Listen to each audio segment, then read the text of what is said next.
बिस्मिल्लाहिर्रहमानिर्रहीम अस्सलामुअलैकुम वरहमतुल्लाहि वबरकातुहू। अल्हम्दुलिल्लाह जुल्कअदा दा महीना है ते हाजी हज की तैयारी करते पे ने ते जेड़े सफरे मदीना वास्ते जा रहे ने अल्लाह पाक उन्हां दा जाना कबूल मंजूर फरमाए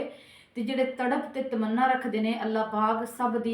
नूं उन्हां दी तड़प तमन्ना कबूल मंजूर फरमा रहे दरे अकदस दी बार बार हाजिरी नसीब फरमाए। अल्लाह पाक साढ़े सब दे नसीबां च दरे मुस्तफा दी हाज़री लिख देवे और सफरे मदीना लिख देवे, आमीन। और कमेंट सैक्शन च जरूर तुसी आमीन लिखना है ते दुआ करो कि अल्लाह तबारक तआला इसे साल सानू भी हज उम्रे दी सादत नसीब फरमाए। और आसां ते दिल नूं लगियां ने, उम्मीद ते दुनिया कैम ने। ते शायर की लिखदा लगियां ने आसां सोने दा दरबार वेखांगे, लगियां ने आसां सोने दा दरबार वेखांगे, सददार आजे सोना ते लखवार वेखांगे, सददार आजे सोना ते लखवार वेखांगे,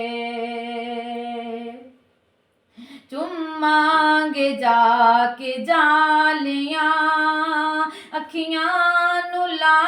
के नाल, चुमांगे जाके जालियां अखियां नू ला के नाल, इक नूरी मुखड़े वाला ते दो यार वेखांगे, इक नूरी मुखड़े वाला ते दो यार वेखांगे, सददार आजे सोना ते लखवार वेखांगे, उम्मती दे लई रोंदा सी जिथे आमना दा लाल, उम्मत दे लई रोंदा सी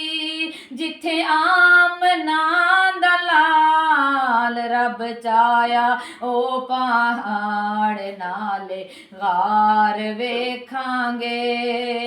रब चाया ओ पहाड़ नाले गार वेखांगे,